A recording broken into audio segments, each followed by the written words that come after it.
सभी भक्तों को जय श्री राम। कथा में चल रहा है माता सीता जी बहुत चिंतित हैं धनुष तोड़ने के लिए कि प्रभु का इतना कोमल शरीर है, ये धनुष कैसे तोड़ेंगे।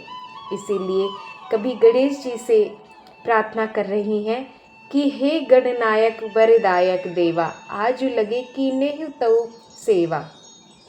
हे गणों के नायक वर देने वाले देवता गणेश जी, मैंने आज ही के लिए तुम्हारी सेवा की थी।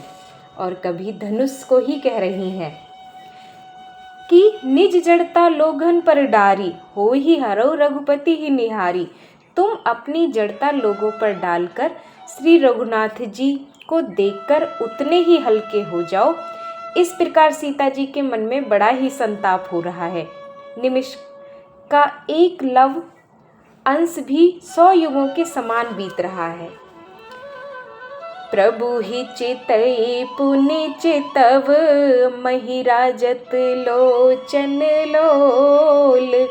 खेलत मन सिज मीन जुग, जनु विधु मंडल डोल। प्रभु श्री रामचंद्र जी को देखकर फिर पृथ्वी की ओर देखती हुई सीता जी के चंचल नेत्र इस प्रकार शोभित हो रहे हैं मानो चंद्रमंडल रूपी डोल में कामदेव की 2 मछलियां खेल रही हों। सीता जी के वाणी रूप भ्रमरी को उनके मुख रूपी कमल ने रोक रखा है। लाज रूपी रात्रि को देखकर वह प्रकट नहीं हो रही है। नेत्रों का जल नेत्रों के कोने में ही रह जाता है, जैसे बड़े भारी कंजूस का सोना कोने में ही गड़ा रह जाता है।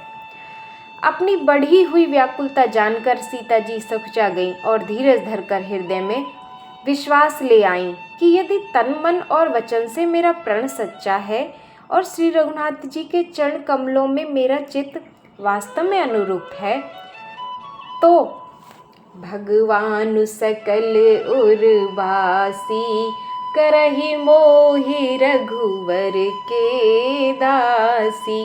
तो सबके हृदय में निवास करने वाले भगवान मुझे रघुश्रेष्ठ श्री रामचंद्र जी की दासी अवश्य बनाएंगे।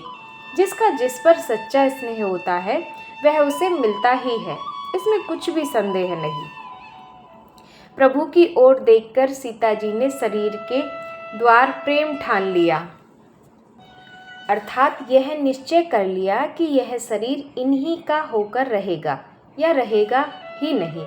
कृपा निधान श्री राम जी सब जान गए। उन्होंने सीता जी को देखकर धनुष की ओर कैसे ताका, जैसे गरुड़ जी छोटे से सांप की ओर देखते हैं।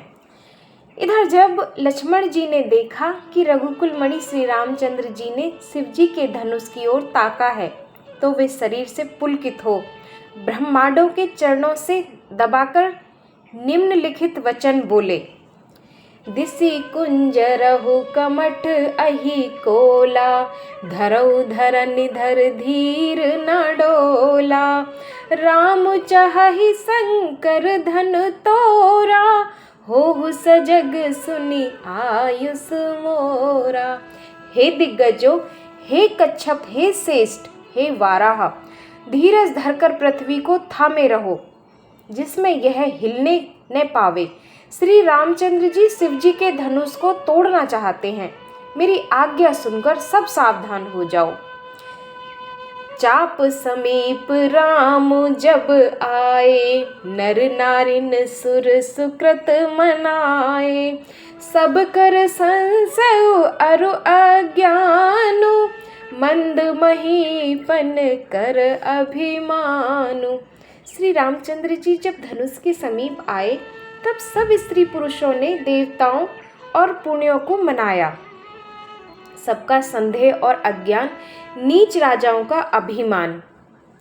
परशुराम जी के गर्व की गुरुता, देवता और श्रेष्ठ मुनियों की कातरता, सीता जी का सोच, जनक का पश्चाताप और रानियों के दारुण दुख का दावानल। ये सब शिव जी के धनुष रूपी बड़े जहाज़ों को पाकर समाज बनाकर उस पर जा चढ़े। ये श्री रामचंद्र जी की भुजाओं के बल रूपी अपार समुद्र के पार जाना चाहते हैं, परंतु कोई केवट नहीं है। श्री राम जी ने सब लोगों की ओर देखा और उन्हें चित्र में लिखे हुए से देखकर फिर कृपा धाम श्री राम जी ने सीता जी की ओर देखा और उन्हें विशेष व्याकुल जाना।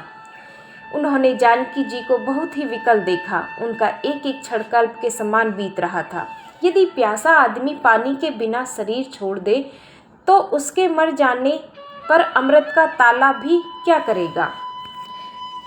सारी खेती के सूख जाने पर वर्षा किस काम की। समय बीत जाने पर फिर पछताने से क्या लाभ। जी में ऐसा समझकर श्री रामचंद्र जी ने जानकी जी की ओर देखा और उनका विशेष प्रेम लख कर वे पुलकित हो गए।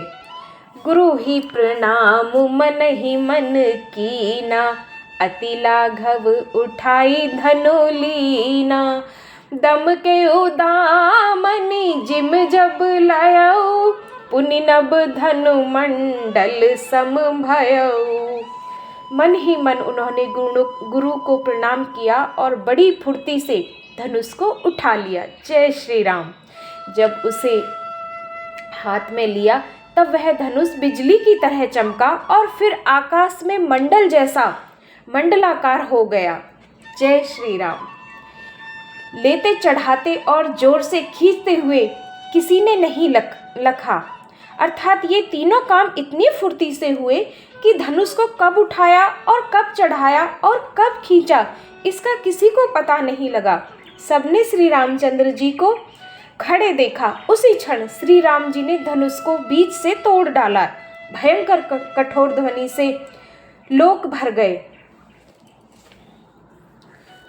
जय श्री राम। भरे भुवन घोर कठोर, रव रवि बाजी तज मारुग चले। चिकरहि दे गज डोल, मही अहि कोल कुरुम कलमले।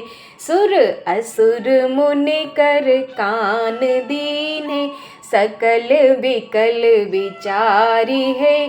कोदंड खंडे राम, तुलसी जयति वचन उचारी है।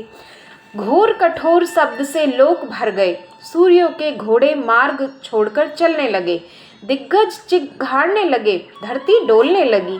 शेष वाराह और कच्छप कलमला उठे। देवता राक्षस और मुनि कानों पर हाथ रखकर सब व्याकुल होकर विचारने लगे। तुलसीदास जी कहते हैं, जब सबको निश्चय हो गया कि श्री राम जी ने धनुष को तोड़ डाला, तब सब श्री रामचंद्र जी की जय बोलने लगे। शंकर चाप जहाजु, सागर रघुबर बाहुबल। बूढ़ सो सकल समाजु, चढ़ा जो प्रथम ही मोह बस। शिव जी का धनुष जहाज है और श्री रामचंद्र जी की भुजाओं का बल समुद्र है। धनुष टूटने से वह सारा समाज डूब गया जो मोहवश पहले इस जहाज पर चढ़ा था, जिसका वर्णन ऊपर आया है।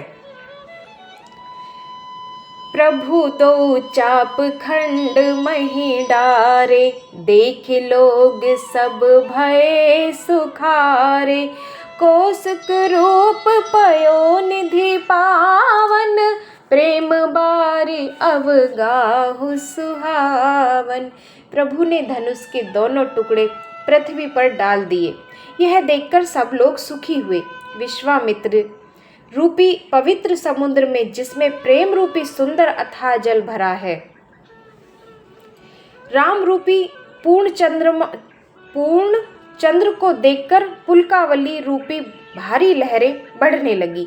आकाश में बड़े जोर से नगाड़े बजने लगे और देवांगनाएं गान करके नाचने लगी।